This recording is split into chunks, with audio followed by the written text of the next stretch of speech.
Filsafat moral atau etika, biasanya saya pakai etika, kata etika. Ada dua masalah yang relevan. Pertama, suatu perbuatan, kelakuan, sikap secara etis, secara moral dinilai bagaimana dapat dibenarkan secara etis atau tidak dapat dibenarkan. Itu pertanyaan normatif. Pertanyaan kedua adalah apabila seseorang melakukan sesuatu yang menurut norma etika tidak dapat dibenarkan, apakah dia harus dianggap secara moral bersalah atau tidak?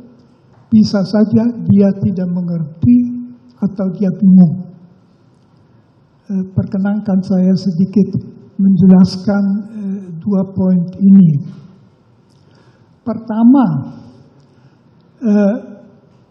kita ambil contoh, apakah menembak mati orang yang tidak berdaya, yang tidak mengancam, secara etis dapat dibenarkan? Jawaban etika saya kira unanim, tidak dapat dibenarkan. Tentu ada kekecualian. Satu kecualian itu misalnya Algojo dalam menjalankan hukuman mati sesuai dengan undang-undang yang berlaku.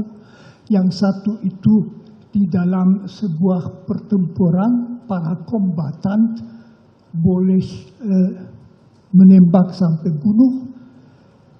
Yang ketiga dalam rangka membela nyawa, baik nyawa sendiri dari bela sendiri maupun nyawa orang lain, itu kekecualian.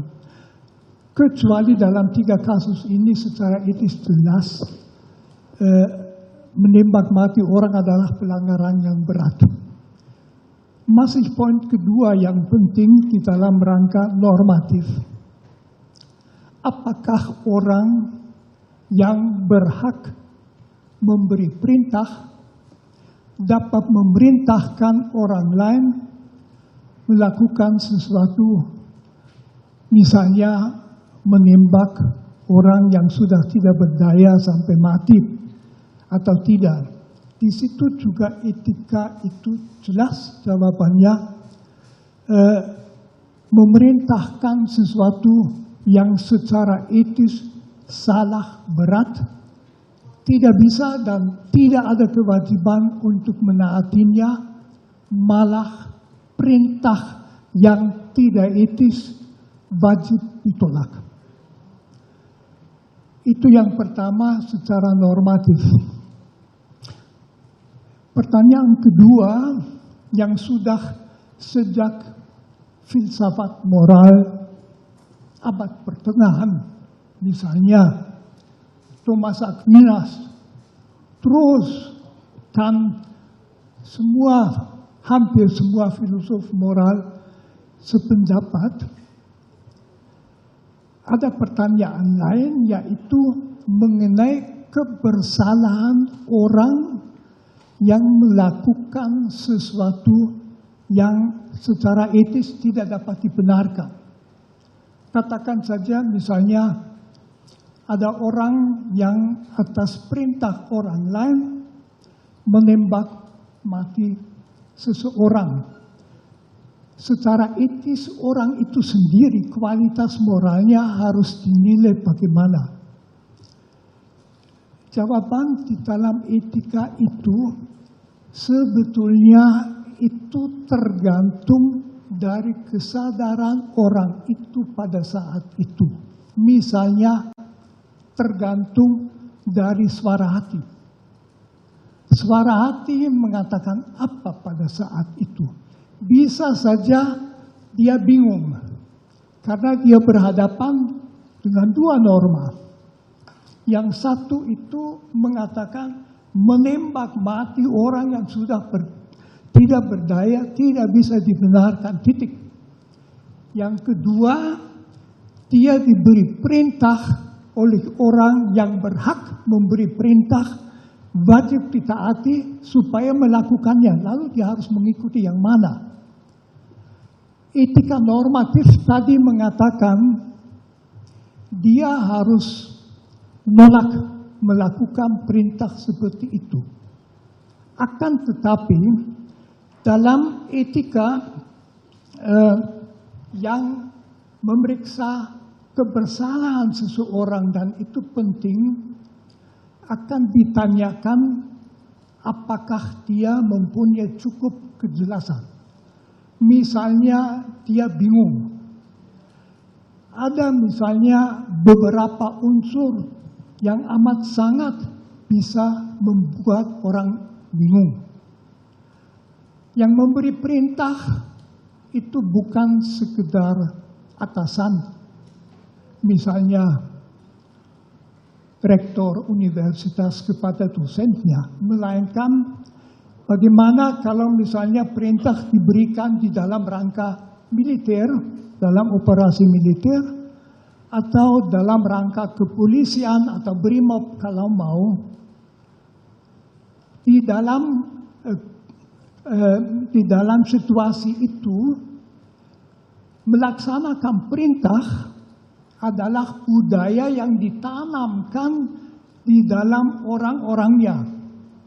Kita di Indonesia tahu sering suka pakai istilah laksanakan.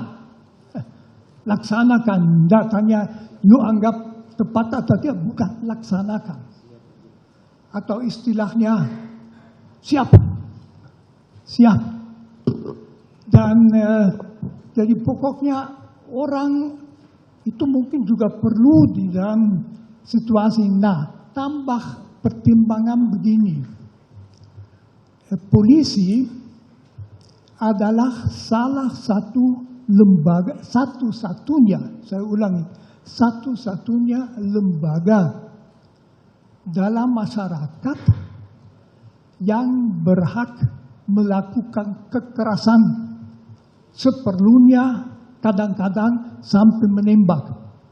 Polisi dalam melaksanakan undang-undang boleh memegang orang, mendorong orang, menangkap orang, menahan orang dalam situasi yang membenarkan, boleh menembak. Jadi bagi seorang polisi, rem psikis terhadap menembak mati orang tentu lain daripada orang biasa yang tidak di dalam situasi itu. Lalu faktor yang amat sangat menentukan kebersalahan, apakah orang betul bersalah atau tidak, yang juga akan kelihatan dari apakah dia kemudian menyesal atau tidak. Kalau tidak menyesal, ya tidak bisa dikatakan ada kebingungan. Tetapi kalau dia bingung karena berada di bawah pressure waktu. Jadi bukannya dia disuruh oleh atasannya melakukan sesuatu yang tidak benar, tetapi sekarang juga lakukan. Itu tipe perintah yang amat sulit secara psikologis dilawan. Karena siapa dia? Mungkin dia orang kecil, jauh di bawah yang memberi perintah. Udah biasa, laksanakan. Meskipun dia ragu-ragu, dia bingung. Itu tidak berarti bahwa sama sekali tidak ada kesalahan. Tetapi itu jelas menurut etika sangat mengurangi kebersalahan. Saya tidak memakai istilah bisa dimengerti, itu terlalu banyak. Menurut saya, tapi itu saya pendapat, tentu orang mestinya tahu tidak bisa, tetapi dalam situasi bingung. Dalam budaya perintah, laksanakan. Berhadapan dengan atasan yang sangat tinggi mungkin ditakuti. Kebebasan hati untuk masih mempertimbangkan dalam waktu berapa detik yang tersedia mungkin tidak ada. Mungkin ini dulu yang mau saya katakan.